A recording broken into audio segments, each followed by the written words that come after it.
दोस्तों, हम चारों तरफ से मशीनों से घिरे हुए हैं और यह सारी मशीनें आपकी सुख और सुविधा के लिए उपलब्ध हैं। घर पर रहना है तो बेड पर सोना है, बाथरूम में जाना है तो शावर से नहाना है, ऑफिस जाना है तो कार से जाना है, अगर कहीं यात्रा करनी है तो एरोप्लेन से करनी है। ज़िंदगी की लाइफ स्टाइल बहुत सारी सुख और सुविधाओं के साथ बदल चुकी है। अब आपको ये तो समझ में आ गया होगा कि पहले वाली ज़िंदगी से और आज की ज़िंदगी में कितना ज़्यादा फ़र्क है। पहले ये सारी सुख और सुविधाएं नहीं थी, लेकिन मनुष्य तब भी ये सब काम कर रहा था। क्या हो अगर इस पृथ्वी पर सारी जनजाति नष्ट हो जाए और आप ही इस पृथ्वी पर अकेले बच जाएं, तो क्या इन सारी सुख और सुविधाओं को आप फिर से वापस ला सकते हैं? इन सारी सुविधाओं के लिए मनुष्य को कितना संघर्ष झेलना पड़ा है और कितने वर्ष इन सुख सुविधाओं को बनाने में लगे हैं, क्या आप जानते हैं? जीवन को सरल बनाने के लिए कठिनाइयों का सामना जरूर करना पड़ता है, तब जाकर जीवन सरल बन पाता है। आप कल्पना कीजिए, अगर पृथ्वी नष्ट हो गई तो कितने सारे आविष्कार मनुष्य ने किए हैं वो सब नष्ट हो जाएंगे। अगर ऐसी ही पृथ्वी अगर ब्रह्मांड में है दूसरी, तो उस पृथ्वी पर इंसानों की शुरुआत होती है, तो कितने वर्षों के बाद इस पृथ्वी पर जो जीवन है, जो आविष्कार हम देख रहे हैं, जिन वस्तुओं का उपयोग हम कर रहे हैं, उन सब को दूसरे पृथ्वी पर मनुष्य को बनाने के लिए कितने वर्ष लग जाएंगे, कितना संघर्ष झेलना पड़ेगा। आज इसी विषय पर हम इस वीडियो को लेकर आए हैं। दोस्तों, वीडियो के नीचे रेड कलर में सब्सक्राइब लिखा होगा, उसको क्लिक करें। उसके बाद ऑल वाले ऑप्शन को क्लिक करें। न जाने कितने दिनों की मेहनत के बाद मनुष्य ने बिजली का आविष्कार किया है, मनुष्य ने ग्रेविटी को जान लिया है, प्लेन का आविष्कार किस प्रकार हुआ है, मनुष्य ने चिकित्सा आविष्कार कैसे किया है, विज्ञान का आविष्कार कैसे किया है, इन सब की शुरुआत को मनुष्य ने किस तरह से किया है और इन सब में कितने वर्ष लगे हैं। इन संघर्षों को झेलने के बाद यदि ये पृथ्वी नष्ट हो जाती है, तो क्या इन सब चीज़ों को आप वापस इतनी जल्दी ला सकते हैं? ऐसा कभी भी पॉसिबल नहीं है। अब आपको फिर भी लगता है कि हम बहुत सारे दुखों के साथ जी रहे हैं। आप किसी काम की शुरुआत करते हैं, उससे पहले उस काम को आप दिमाग में लाते हैं, उसके बाद उस काम की शुरुआत करते हैं, तो उस काम को सफल बनाने में आपको बहुत दिन बीत जाते हैं।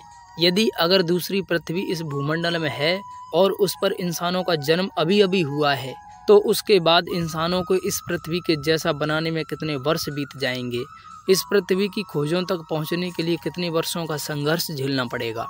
हमारी धरती पर इन खोजों को कुछ ज़्यादा वर्ष नहीं हुए हैं और आज भी जी रहा है, लेकिन तब भी इंसान खुशी से जी रहा था और आज भी इन आविष्कारों के बीच खुशी नहीं मिल पा रही है। तो इसमें आविष्कारों का कोई दोष नहीं है, क्योंकि खुशी आपके मन के अंदर रहती है, वस्तुओं में नहीं रहती। और इन आविष्कारों से मनुष्य का जीवन सरल हुआ है, लेकिन परेशानी कम नहीं हुई है, क्योंकि परेशानी तो आपके मन के अंदर है। परेशानी की जड़ आविष्कार नहीं है, परेशानी की जड़ आपके मन के अंदर है, क्योंकि आज भी आप इन आविष्कारों से संतुष्ट नहीं हुए हैं, इसलिए आपको परेशानी हो रही है। अगर ऐसी हरी भरी दुनिया नष्ट हो जाए तो आपको कितना दुख होगा। फिर क्या इन सब आविष्कारों को आप एक दिन में कर सकते हैं? तो आप यह समझ कर ले लीजिए कि बहुत सारी सुख सुविधाओं के साथ आप जी रहे हैं। आप इन सब बातों को समझने के बाद अगर समझते हैं कि जीवन में काम करना पड़ेगा, तो भाई ऐसा तो नहीं है कि जीवन में काम करना ना पड़े, क्योंकि बिना काम किए तो जीवन नहीं चल सकता। लेकिन काम करने के भी बहुत सारे तरीके हैं। एक आदमी पूरे दिन मजदूरी करता है और उसको 500 रुपये मिलते हैं, और एक आदमी 30 सेकंड के लिए कलम चलाता है और उसके लिए भी 500 रुपये मिलते हैं। तो यह तो हो गई अपनी अपनी मेहनत का फल। जिसके काम में ज़्यादा मेहनत है उसके लिए कम पैसा मिलता है, और जिसके काम में कम मेहनत है उसके लिए ज़्यादा पैसा मिलता है, क्योंकि एक आदमी शरीर से मेहनत कर रहा है और दूसरा आदमी दिमाग से मेहनत कर रहा है। दिमाग की मेहनत का ज़्यादा पैसा है और शरीर की मेहनत का कम पैसा है। इस विषय पर मैंने वीडियो बनाई है, आप इस वीडियो को जाकर ज़रूर देख लेना। इस वीडियो की लिंक मैं आपको डिस्क्रिप्शन में दे दूंगा। इतने सारे उपकरणों का इस्तेमाल आप अपनी मेहनत कम करने के लिए करते हैं, ना कि मेहनत को ख़त्म करने के लिए। अगर आप मेहनत नहीं करते तो जो आज की दुनिया है, यहाँ तक का सफ़र आप तय नहीं कर पाते, क्योंकि यहाँ तक पहुँचने में आपकी मेहनत का ही फल है। आज हमें जो दिखाई देता है वो सब पूरी दुनिया में हमारी मेहनत का ही फल है। अगर किसी ने फ़ोन का आविष्कार ना किया होता, अगर फ़ोन के आविष्कार के लिए मेहनत ना करी होती, तो आज हम और आप बिना फ़ोन के जुड़ नहीं पाते। मोबाइल एक ऐसी चीज़ है जो लोगों से जुड़ने का एक आसान तरीका है।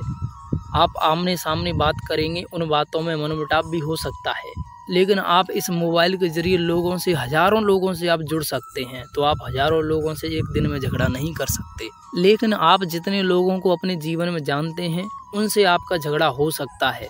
लेकिन मोबाइल के मित्र ऐसे हैं जो आपसे ना झगड़ा करेंगे और ना आपसे कोई मनमुटाव होगा।